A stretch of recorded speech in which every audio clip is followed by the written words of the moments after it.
We are sometimes told that we must believe those who say they've been raped. From the point of view of persons adjudicating such claims, the issue is often presented as if there were only two options.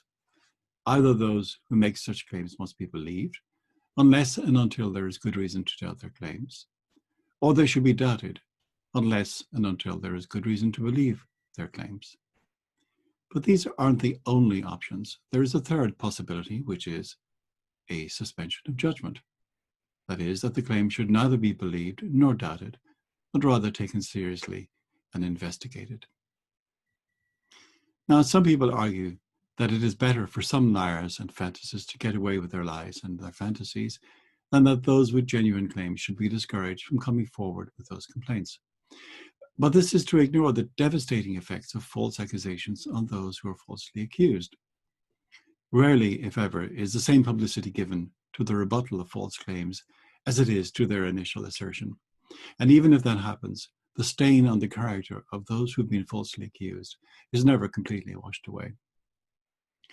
There is, in fact, strong pressure to shift the onus of proof onto the accused in rape and sexual assault cases, which would require those accused to prove that they are innocent rather than requiring the prosecution to prove them guilty.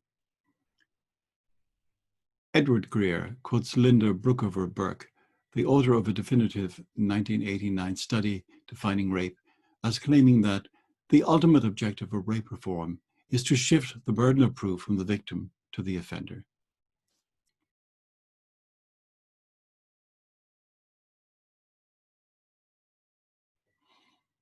And this brings us to the notion of due process, which seems to be a very dry and technical and rather boring concept. Who could possibly get excited about it?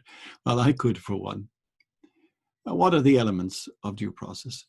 There are quite a few elements, but here I'm only going to concentrate on one. In criminal cases, the first and by far the most important element of due process, described as the golden thread running through the web of English criminal law, is the presumption of innocence of the defendant. It's not that the defendant is innocent until proved guilty. He's simply presumed to be innocent.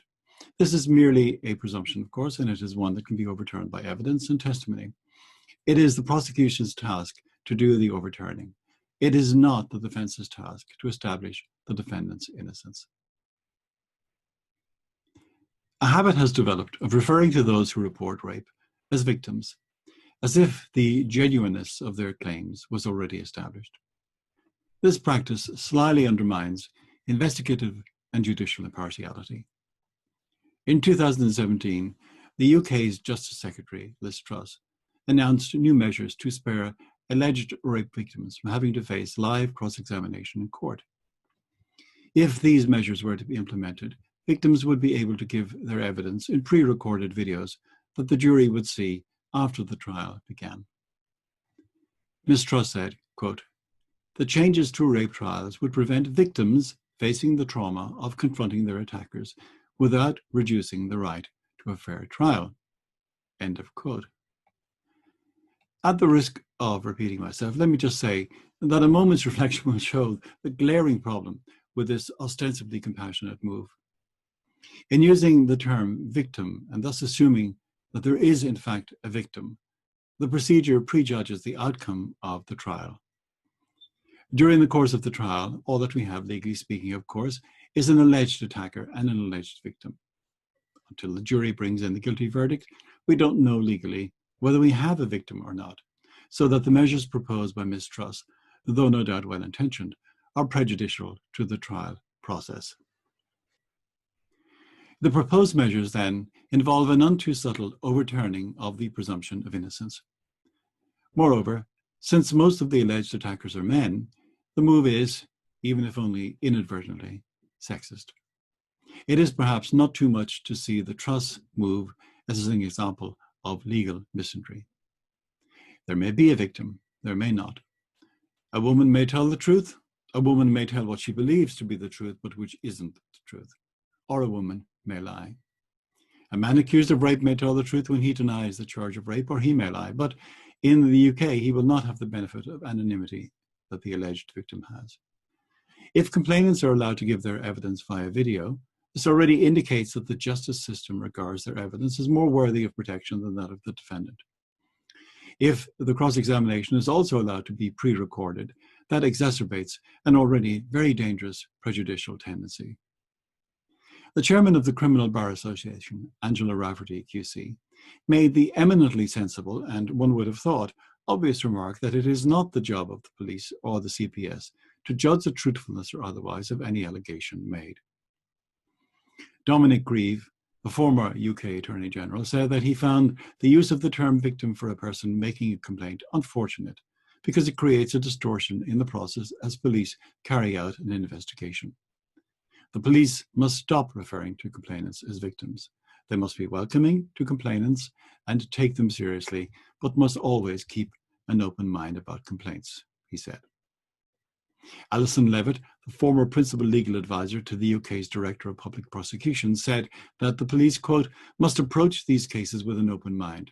It is their duty to investigate whether or not it leads towards the suspect or indeed away from the suspect. This, one would think, is a statement straight out of the big book of the blatantly obvious, but in our new supposedly victim-centric normative environment, apparently not. The presumption of innocence is attacked not only by the state and its agencies when they play the victim card, but also by moral panics such as Me Too and other online campaigns. In the Me Too world, due process takes a battering. Accusation equals conviction. End of story. No defense will be accepted. There's no need for trials, no need for evidence. All we need is an accusation. Vox populi, vox diaboli. The people have spoken. Now let the lynching commence. The casual dismissal of the presumption of innocence is particularly grating in accusations of rape or sexual abuse, where there are very often no witnesses to the alleged crime apart from the complainant and the accused, and where, more often than not, there is a complex and messy relation between the two parties. Because of a deplorable history of past failures to take rape and sexual abuse claims seriously, there is a tendency to give the benefit of the doubt to the accusers rather than to those accused. Carolyn Hoyle writes, quote, even in cases where the evidence only consists of testimony from the alleged victim and is strongly rebutted by the alleged perpetrator, the moral imperative not to, quote, let down another victim, unquote, or to leave a possible sex offender free to cause further harm may be compelling. While this must logically reduce the chances of guilty persons avoiding prosecution, in other words, false negatives, it also risks increasing the likelihood of innocent people being presumed or found guilty, false positives. End of quote.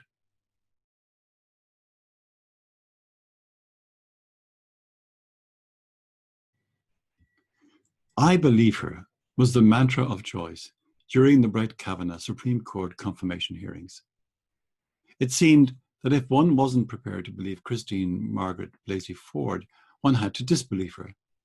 It didn't seem to occur to many people to suspend judgment until the evidence was heard in full.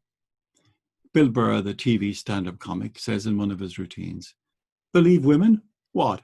All of them? I'll give you 87%, but that last 13% that keys your car, lights your stuff on fire and puts a family pet in a pot of stew? Yeah, due process. Somebody says something happened and somebody else says it happened this way. Now it's frontier justice. And then he paused. Did you see just how nervous everybody got in here just because I suggested there should be due process? In the Kavanaugh hearings, we witnessed amazing scenes of people, mainly women, running around after senators, buttonholing them in lifts and along corridors. Now, where else have we heard of women running around in feral packs, tearing men to non-metaphorical pieces? Let's see. Ah, yes, the Maenads. The Maenads, their name means the raving ones, were the female followers of Dionysus. If you think the Maenads are to be found only in classical times, think again. We have all seen the footage of the Beatles being pursued by hordes of young women and screamed that so loudly at concerts that their music was inaudible. George Harrison lamented, the more fame we got, the more girls came to see us, everybody making a noise so that nobody could hear us. But Beatlemania is not an isolated instance of this phenomenon. The same screaming and fainting happened to Frank Sinatra, Dean Martin, Elvis, Tom Jones, and many others. Even in the 19th century, pianist Franz Liszt inspired the same kind of maniacal attention from women. This form of behavior seems to be a purely female phenomenon with no male equivalent. The Spice Girls and the Sugar Babies were not screamed at by hordes of pubescent young males. During the Maynard mania of the Kavanaugh hearings, Senator Mazie Hirono said, quote, "I just want to say to the men in this country, just shut up and step up. Do the right thing for a change. Not only do women like Dr. Ford, who bravely come forward, need to be heard, but they need to be believed." Can you imagine any male senator or any man in public office saying, "I just want to say to the women in this country, just shut up and step up. Do the right thing for a change"? An interviewer on TV asked the senator, quote, "Doesn't Kavanaugh have the same presumption of innocence as anyone in America?" Senator Hirono responded, "I put his denial in the context of everything that I know about how he approaches his cases," unquote. You'll notice, it's hard not to notice, that Hirono doesn't answer the question that she is asked. Just how difficult was it to say, yes, he is entitled to the presumption of innocence, in response to that question? Instead, she made the point that her disbelief in his protestations of innocence were linked to her disagreement with his judicial rulings. This elliptical non-answer was made even more clearly in her approach on CNN when she said, quote, "He's very outcome-driven. He has an ideological agenda. And I can sit here and talk to you about some of the cases that exemplify his, in my view, inability to be fair," unquote. It appears that Hirono thought that Kavanaugh's judicial decisions, with which she disagrees, somehow undermined his credibility. Totally. Another questioner on TV asked her, "Can you clarify what you meant? Do you believe Judge Kavanaugh does deserve the presumption of innocence or not?" Once again, the senator conspicuously refused to say, yes, he deserves to enjoy the presumption of innocence, as does everyone else. Instead, she replied, "We're not in a law court. We're actually in a court of credibility at this point. And without having the FBI report or some semblance of trying to get corroboration, we are left with the credibility of the two witnesses." End of quote. Well, I don't know what a court of credibility is, but I'd hate to be dragged before one, especially if Senator Hirono were sitting on its bench.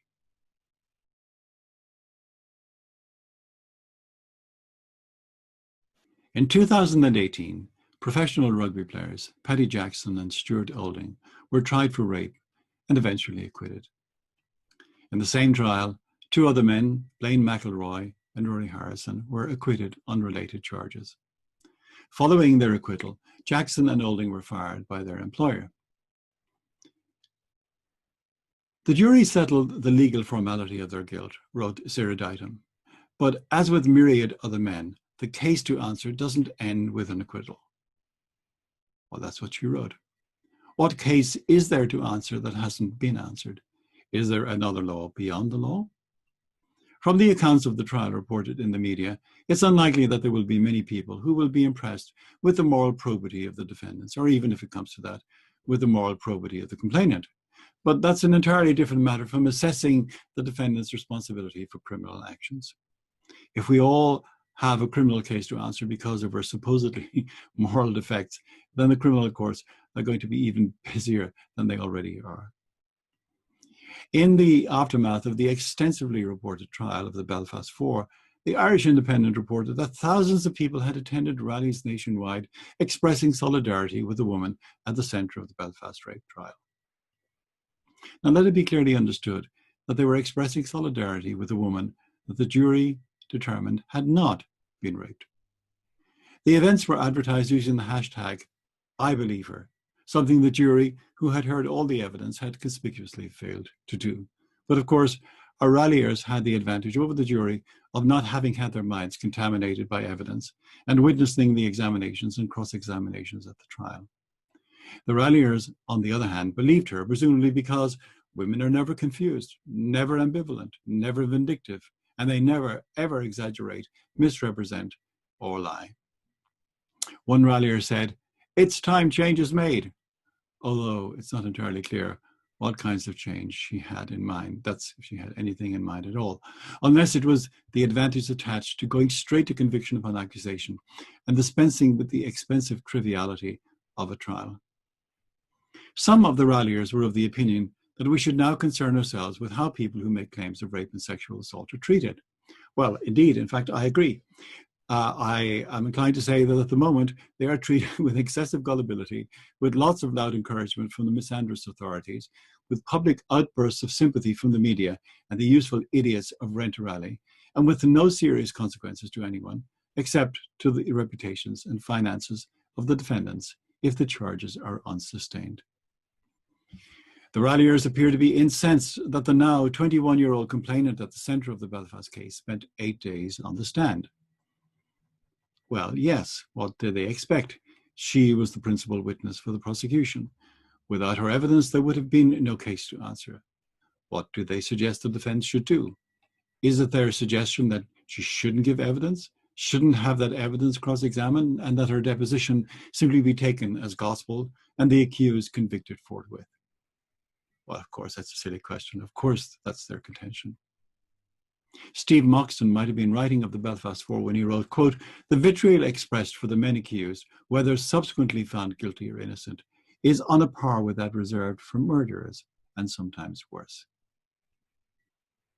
One newspaper reported that, quote, "After the verdict, collective anger was unleashed across the internet and across the island, with demonstrations in the Irish Republic and in Northern Ireland," unquote. Goodness me, not just anger, but collective anger. And according to another rallier, not just collective anger, but palpable anger. The Twitterati went on the march. The hashtaggers, "I believe her," came out in force. Activists, we were told ominously, were lobbying for change to the criminal justice system. Which criminal justice system needed to change and in what way, we weren't informed. Quote, "Our arcane legal system, it seems, is not fit for purpose. It is a system invented by privileged men to further privilege privileged men, lacking compassion and understanding, and it is not victim-centric."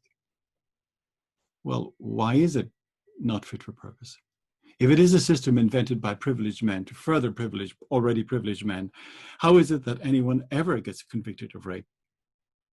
Why is it that the defendants' names are public property, and even in the event of acquittal, their reputations remain trashed? Why is it that the complainant's name must remain secret? In the particular case in question, how did our not fit for purpose legal system treat our supposedly privileged men, Jackson and Oling? They were publicly accused of rape, had their names and faces constantly in the media, lost their jobs, and incurred enormous legal bills to defend themselves on charges of which they were eventually acquitted. What man would want to be privileged in this way?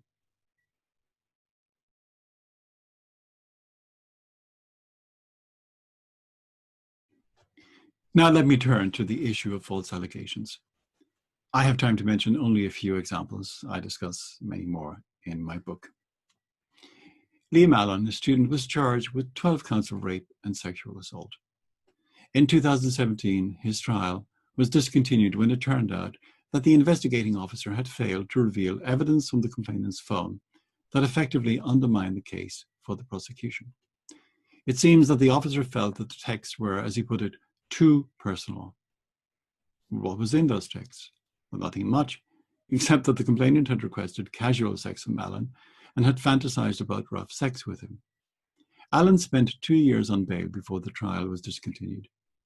During this time, the police had in their possession the evidence that eventually exonerated him.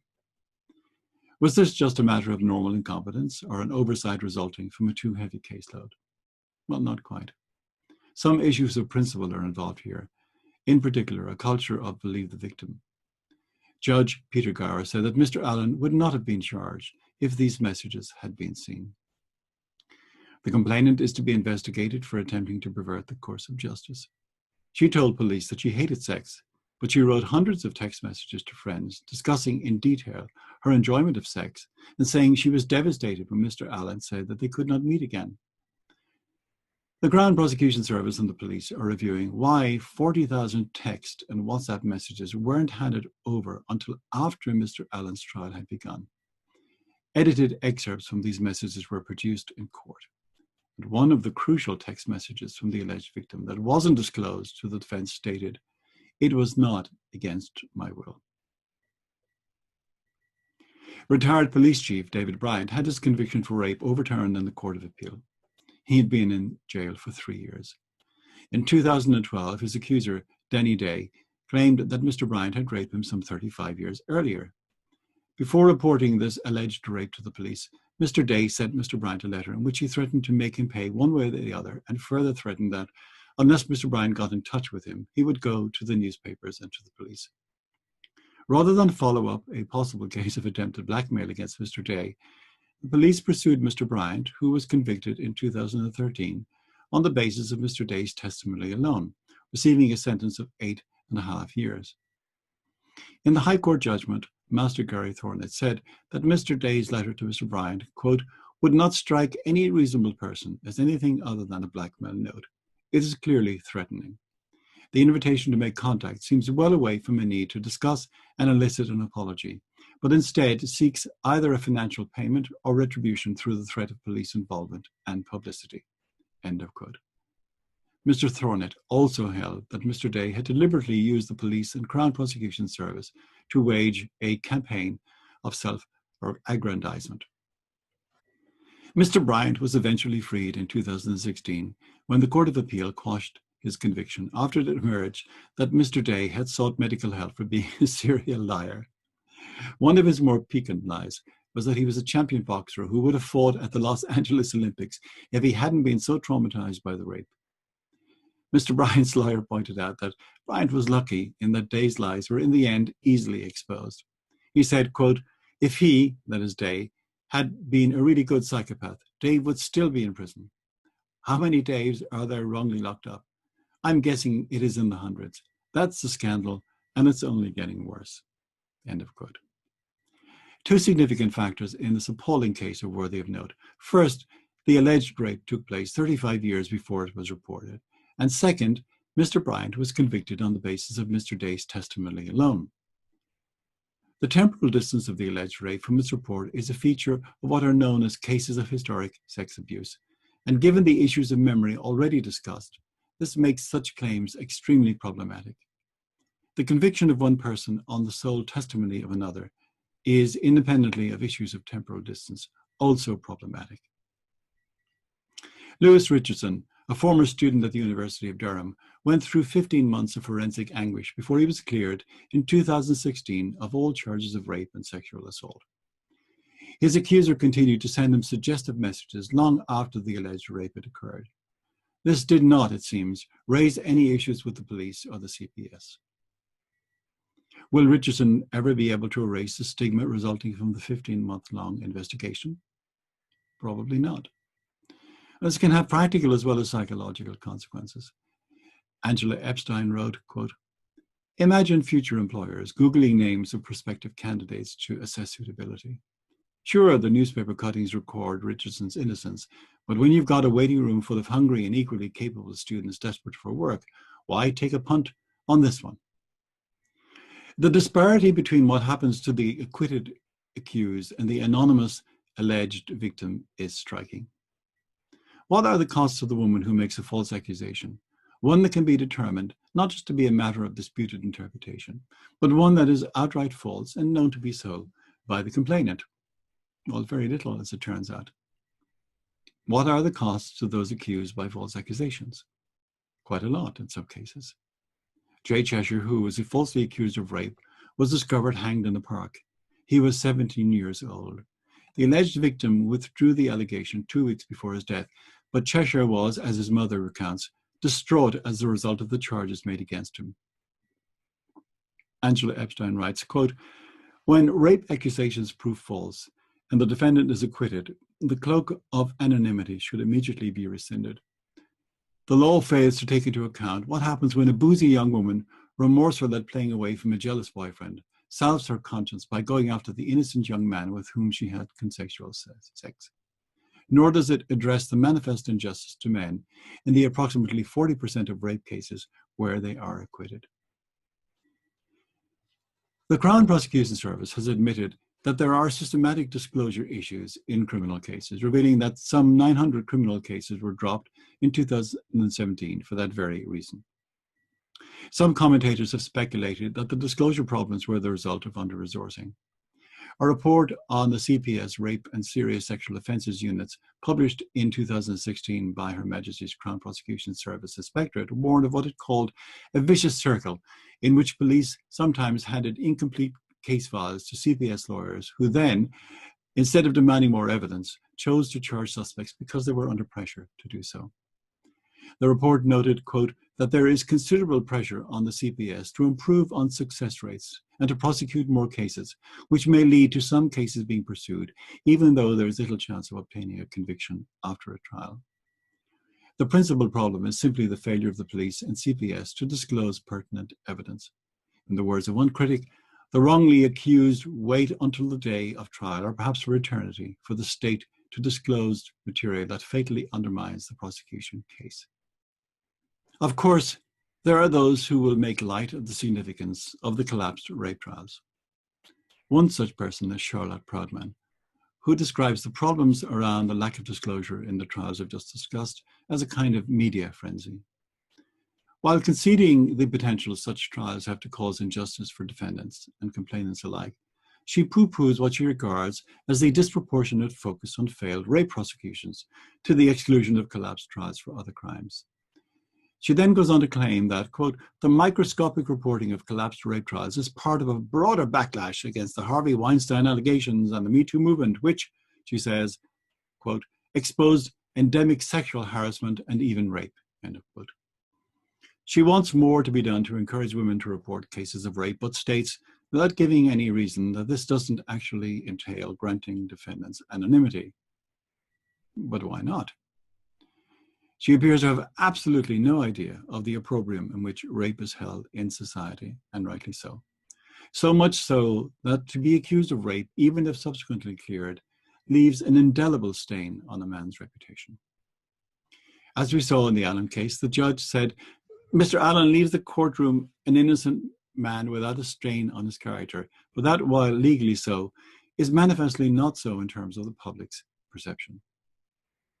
Ms. Proudman believes that the reporting on the Allen case and other similar cases sends a message to women that their allegations of rape might not be believed if they claim that the sexual encounter was consensual and later report rape, or that it might not be believed if they ever discussed rape fantasies and later report rape. Really? How shocking. When one considers that the principal, often the only evidence in rape trials, is the testimony of the complainant, her credibility is paramount, so that conceding consensuality and then subsequently changing her story might affect how her evidence is received by a jury. Likewise, with reports of her fantasies. Are false accusations of rape really all that significant? Isn't the apprehension and conviction of rapists what really matters? And if some men are falsely accused along the way, well, that's unfortunate, but really little more than collateral damage. Well, let's see. In England, James, that's not his real name, was arrested on a charge of rape on the day of his daughter's 3rd birthday. The arrest took place in his home, in front of his new wife, his family, and his friends. His accuser was his ex-wife. Within a week, he was entertaining thoughts of suicide. James's new wife recounts how severely he deteriorated after the accusation, frequently crying and planning to kill himself.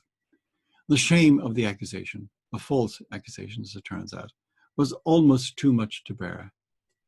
Luckily for him, his name, unlike the name of many men accused of rape, was not published. Still, it was 8 months before the charges were dropped and he was free to pick up the shattered pieces of his life. Feminists will sometimes argue that there is no reason for a woman to make an accusation of rape unless it really happened, especially since, according to them, the process of investigation and prosecution is so traumatic as to amount to a second rape. Karen Smith, the executive director of the Sexual Assault Center of Edmonton, for example, said, quote, nobody would report sexual assault needlessly because it is a grueling process to go through, end of quote. But they would, Ms. Smith, and they do, because there are reasons. Rejection after a single incident sexual encounter, shame and self-loathing after regretted sex, the use of the rape accusation as a way of displacing responsibility when the sexual encounter becomes known to others, such as parents or boyfriends, spite, mental derangement, And as I've already mentioned, Angela Epstein noting, a boozy young woman, remorseful at playing away from a jealous boyfriend, salves her conscience by going after the innocent young man with whom she had consensual sex. There's much evidence of sympathy and compassion for those who complain of rape and sexual assault. But where is the compassion for those who suffer as a result of false accusations? A common cry of caution when it comes to dealing with false allegations is that we don't want to make too much of them in case it discourages genuine victims from coming forward. The idea is that a failure to convict might open the complainant to perjury charges or wasting police time. But this doesn't necessarily follow. There's an important difference between lying, which is deliberately claiming that something is true which you know to be false, and telling a factual untruth, which can be a matter of your saying what you believe to be true, but which is not in fact true, or which others do not believe. False allegations can be either lying or just factual untruth. That's for juries to decide. In many cases where no conviction ensues, I suspect it's because the jury, given the presumption of innocence, didn't believe that the complainant was telling the truth, or the whole truth, or nothing but the truth. It doesn't follow from this that they believed that she was lying. The jury is quite capable of coming to the conclusion that a complainant believes the version of the story that she is telling, but that the story is not in fact true, or not true in relevant respects. Some accusations of rape are in fact malicious and without any foundation, made by women who, for one reason or another, are seemingly quite happy to see innocent men pilloried and sent to jail. It says something about the times in which we live, that we are more disposed to believe that a significant number of men are disposed to rape women than that it is conceivable that a significant number of women are willing to lie about being raped. Other accusations lie in a grey area between truth and falsity. It may be true that rape trials in such cases are traumatic for women who are genuinely convinced, however groundlessly, that they've been the victims of rape, but they are nowhere near as traumatic as they are for the men who are falsely accused. If convicted, they face a lengthy jail term and the effective ruination of their lives. But even if acquitted, they are exposed, in the UK at least, to publicity and sometimes to informal sanctions. To repeat, there's a difference between lying on the one hand and on the other, making a statement that is judged not to be true. Where it is clear that the alleged victim was lying, then she should be prosecuted. Those who seem to think that women never lie about being sexually assaulted or raped should acquaint themselves with the truly extraordinary case of Claire Morgan. In 2017, Ms. Morgan claimed that a taxi driver had sexually assaulted her. She told a detailed story about the assault. The driver spent 3 hours in police custody and faced the prospect of sexual assault charges. In addition, he was forced to surrender his taxi permit during the 6-week investigation, thereby being unable to work. The police spent 60 hours checking out Morgan's story. In the end, the diligence of the investigators, together with CCTV, revealed inconsistencies in Morgan's account, spared him prosecution. So far, a depressingly familiar tale, but now comes the twist. Morgan had also set up a Facebook profile under an assumed name, Sarah Jenkins, claiming, as Jenkins, that she had witnessed the attack. She reported bogus details to Crime Stoppers anonymously. Suspicion was aroused when Morgan gave different accounts of the supposed attack to her friends. She received a sentence of 2.5 years, reverting the course of justice. In an ironic twist, the newspaper article reporting this bizarre story contained an inset panel advertising phone numbers that victims of sexual assault could call for help and support. Well, what's ironic about that, you might wonder? Well, the story in which it was inset was a story precisely not about sexual assault, but about a spectacularly false allegation of sexual assault. One might have expected the inset to contain phone numbers that those who had been falsely accused of sexual assault might call for support, but no, not so. If we are to believe all women who make accusations of sexual assault or harassment, what are we to make of the case of 5 high school girls in Pennsylvania who confessed to targeting a boy with false accusations simply because they didn't like him? The boy was sacked from his job at a swimming pool and underwent multiple court appearances, in addition to being detained in a juvenile facility. Girl number 1 accused the boy of assaulting her in July 2017, but later admitted she'd made up the allegation, explaining, "I just don't like him." The boy was charged with indecent assault and 2 counts of harassment. He pleaded not guilty, but was put on probation. Later, Another accusation of sexual assault was made when a friend of girl number 1 told the school official that he had sexually assaulted her at her home. These allegations were supported by 2 other girls. As a result, the boy was charged with indecent assault, criminal trespass, and simple assault. A month later, the 3 girls recanted their allegations and admitted lying about the sexual assault. The boys' parents are now suing the parents of the girls, the school district, and the local district attorney. According to them, the girls who made the false accusations have suffered no repercussions. Warren Blackwell spent almost 3.5 years in prison for a crime he didn't commit. The whole graphic and detailed story of the sexual assault he was alleged to have perpetrated was a fiction from start to finish. And what is most distressing about this case is that the police suspected as much from the start, as they knew that the complainant had not only convictions for offences of dishonesty, but was also a serial complainant. In respect of her early complaints, the police investigation resulted in the judgment that the allegations of assault were untrue and that the supposedly corroborative physical injuries were self-inflicted. None of this information was disclosed to Mr. Blackwell's defense team. To repeat what I wrote earlier, the common cry of caution when it comes to dealing with false allegations is that we don't want to make too much of them, lest it discourage genuine victims from coming forward. The idea is that a failure to convict might open the complainant to charges of perjury or of wasting police time. But, of course, this doesn't necessarily follow. To repeat the point once again, there's a big difference between lying, which is deliberately claiming that something is true, which you know to be false, and telling an untruth, which can be a matter of you saying what you believe to be true, but which is not in fact true, or which others do not believe. False allegations can be either lying or just factually untrue. That's for juries to decide. Some individuals have a tender heart, that is, for those who make false allegations. One of them said, I think we need to keep in mind that people who make false complaints often make them for another reason, such as personal issues, health issues, or even past history of sexual violence. And often when something like this happens, the person can be forgotten in the fury that follows a false allegation. I hope that in this case, the person receives the support they need. End of quote.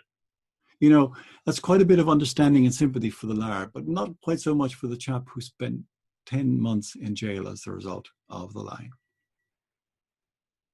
And given the reluctance of the criminal law system to prosecute those who make false rape allegations, should those who believe they've been falsely and maliciously accused of that crime try the civil route as a means of redress? Well, take the case of Brian Banks, who was falsely accused of raping a classmate in 2002 when he was just 17 years old. He spent 5 years in jail and he wasn't exonerated until, extraordinarily, he managed to record his accuser on tape of lying about the incident. Instead of pleading non-guilty when charged, Mr. Banks took a plea bargain because, as he put it himself, I was a big black teenager and no jury would believe anything I said. His accuser, Winona Gibson, had won a settlement against the Long Beach Unified School District, and after Mr. Banks' exoneration, they sued her in return. The courts ordered her to return the money she had been awarded. Now, other men who have been falsely accused have considered the route of civil action, but that's not something that can be routinely advised. As Xavier Donaldson, who's a defense lawyer and a former assistant district attorney in New York, said, these suits should be extremely case-specific, extremely rare. You cannot win these cases. There is too much backlash. I tell my clients, innocent before proven guilty is not reality. It's more of a marketing slogan to promote faith in your justice system. Without that premise, the system would fall apart.